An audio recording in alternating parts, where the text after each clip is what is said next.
আর Annie হলো বাংলাদেশের সবচেয়ে বড় মডেল। বাংলাদেশে এমন কোনো মানুষ নেই অ্যানিকে চেনে না। She is a big celebrity. আমার অফিসে আমাকে ঢুকতে দেয় না এমন মেয়েকে তুমি চাকরিতে রেখেছো? আপনাকে বাধা দিয়েছে নীরা? বুঝলাম তো, কিন্তু এত কাজ একা একা। আহা, তোমার এই বাবু থাকতে না, মানে আমি আছি না, মানে আমি তোমাকে সাহায্য করব। স্যার আমি তো আমার ডিউটি। চুপ, একদম চুপ। শাফিন, আমি আমার কেবিনে যাচ্ছি উপরে। But it was really fun. But I mean it's fun. আমি কিন্তু সত্যি ঘাবড়ে গেছিলাম, মানে আপনাকে এভাবে রেগে যেতে দেখে।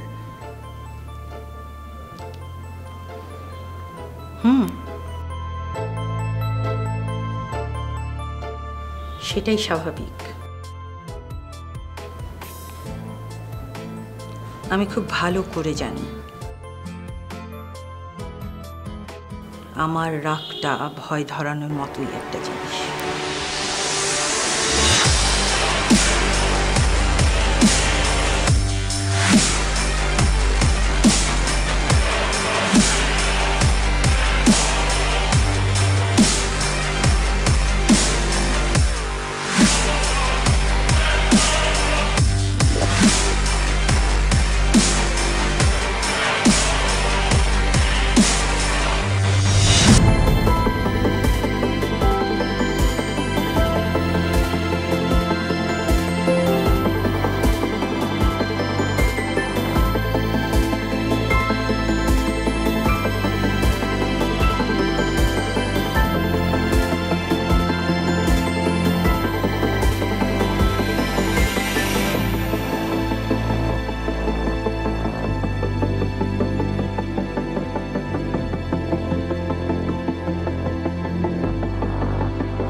ভুলটা আসলে আমারই হয়েছে। ওনার সাথে তোমাকে পরিচয় করে দেওয়াটা আমার কর্তব্য ছিল। না স্যার, ইটস ওকে। যা হওয়ার ভালোর জন্যই হয়েছে। ওনার সাথে আমার আগে পরিচয় থাকলে তো আর এরকম একটা ব্যাপার ঘটতো না, আর ম্যামেরও নিশ্চয়ই আমার সম্পর্কে এরকম একটা উপলব্ধি হতো না। That's also true. R sir আসলে আমারই উচিত ছিল যেখানে কাজ করছি সেখানে সবাইকে চিনে নেওয়া। স্পেশালি ফ্রন্ট ডেস্কের মতো একটা জায়গায় কাজ করতে হলে এই ব্যাপারটা খুবই ইম্পর্ট্যান্ট। তবে একটা কথা ঠিক যে ম্যাডামের কথায় আমি আমার নিজের একটা ভুল ধরতে পেরেছি। তোমাকে আসলে আমার আসলেই ঠিক জায়গায় বসাতে পারিনি। তোমার জায়গা অন্য কোথাও হওয়া উচিত ছিল।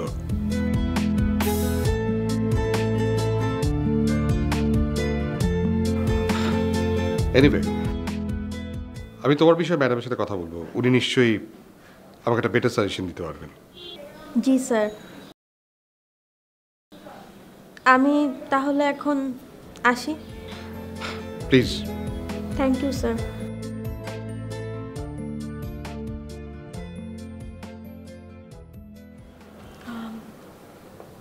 স্যার, আপনার জন্য একটা কফি পাঠিয়ে দিতে বলি।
কি ব্যাপার,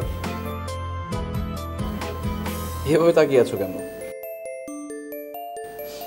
কফিটা কিন্তু দারুণ হয়েছে। আমি রেগুলার ওদের কফিটা এনে খাই।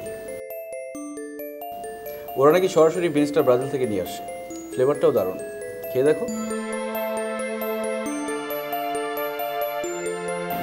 তুমি কি নতুন কোনো ব্যবসা শুরু করেছো? মানে নতুন কি ব্যবসা শুরু করব? নতুন কোনো মডেলিং এজেন্সি বা বিজ্ঞাপনী সংস্থা এই টাইপের কিছু? কি যাতা বলছো?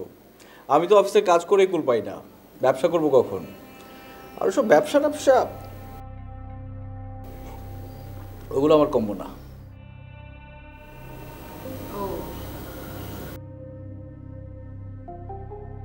আচ্ছা, হঠাৎ তোমার এমন আজগুবি কথা কেন মনে হলো বলো তো? হঠাৎ তোমার অফিসে টপ মডেলকে দেখে মনে হলো। কোন মডেল? তুমি কার কথা বলছো? এর মধ্যেই ভুলে গেলে? তুমি তো এমন ছিলে না মিনা, এত সহজে ভুলে যাওয়ার মতো। ও আচ্ছা, অ্যানির কথা বলছো? অ্যানির সাথে তো কাজের কোনো কথা না। কাজের কোনো কথা না থাকলে তোমার অফিসে সে কি করছিল? তাও আবার কি? দেখে তো মনে হলো তোমরা বেশ ঘনিষ্ঠ, অনেক দিনের চেনা জানা।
কনফিডেন্সিয়াল একটা ফাইল আমি কোনোভাবেই এভাবে টেবিলের উপরে ফেলে রেখে যেতে পারি না।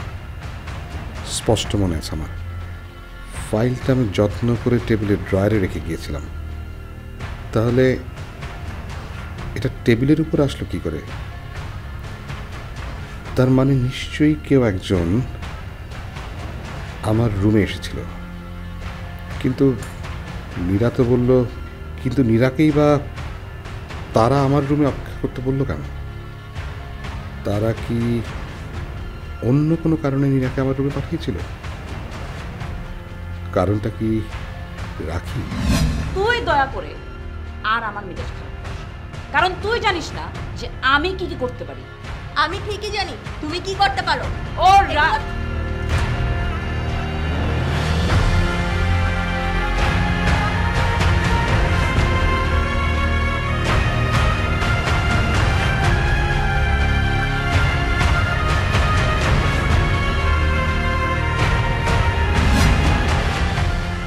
না, তা তো হবার না।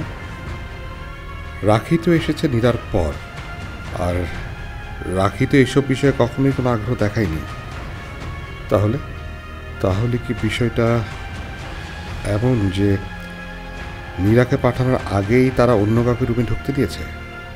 Yes, of course.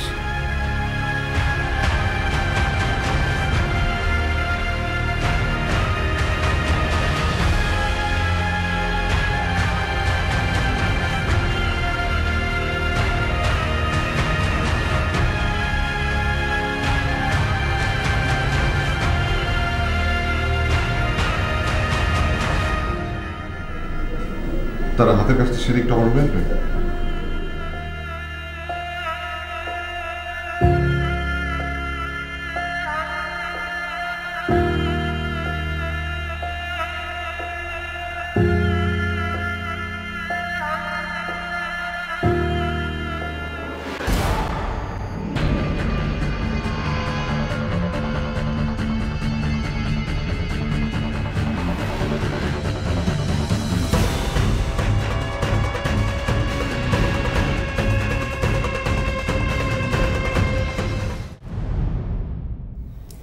আচ্ছা, তুমি ঠিক কি বলতে চাইছো বলো তো? আমি কিছুই বলতে চাইছি না।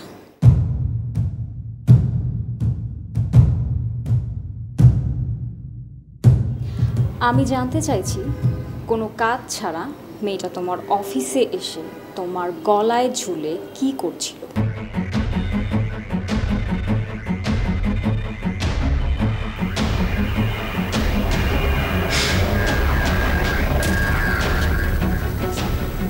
তুমি আমার সাথে এইভাবে কথা বলছো কেন? কারণ আমার ভীষণ রাগ লাগছে। রাগ লাগছে কারণ আমি নিজের অনিচ্ছায় তোমাকে সন্দেহ করতে বাধ্য হচ্ছি তোমার আমার অদ্ভুত আচরণ দেখে।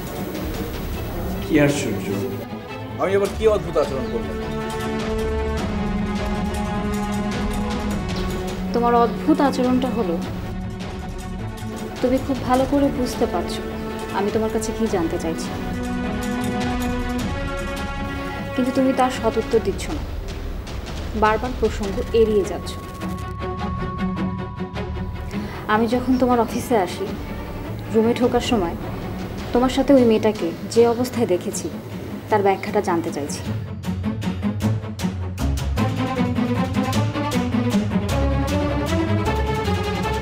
কিন্তু তুমি এসব কোনো কিছুর ব্যাখ্যা না দিয়ে কফি ভালো হয়েছে না মন্দ হয়েছে এসব কথা বলছো কেন? শেষ, যা বলার বলেছ, এবার আমি বলি। প্রথম কথা হচ্ছে, আমি কারো কাছে কোনো কিছুর ব্যাখ্যা দিয়ে অভ্যস্ত না, একেবারেই না।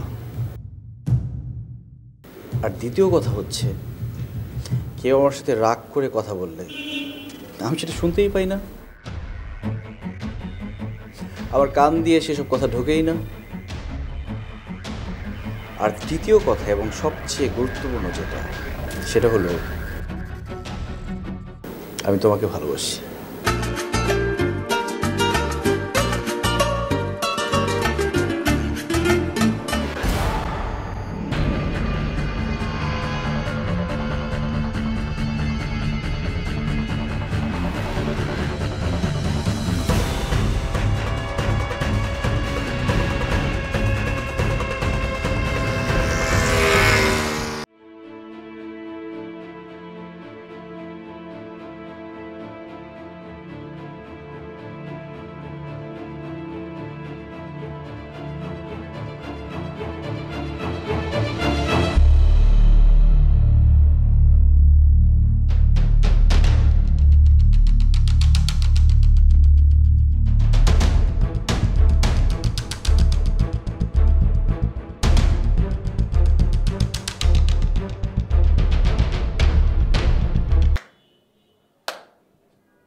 সরি, আমার অনেক বড় একটা ভুল হয়ে গেছে।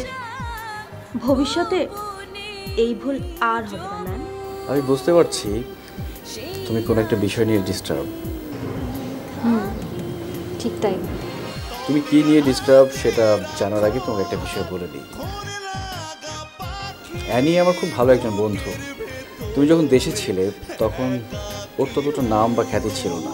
She is very talented model. আমি ঘুরিয়ে পেঁচিয়ে কথা বলি না, সেটা তুমি খুব ভালো করে জানো। এই মুহূর্তে তোমাকে অফার করার মতো কোনো পজিশন আমার হাতে নেই। নগর জোনা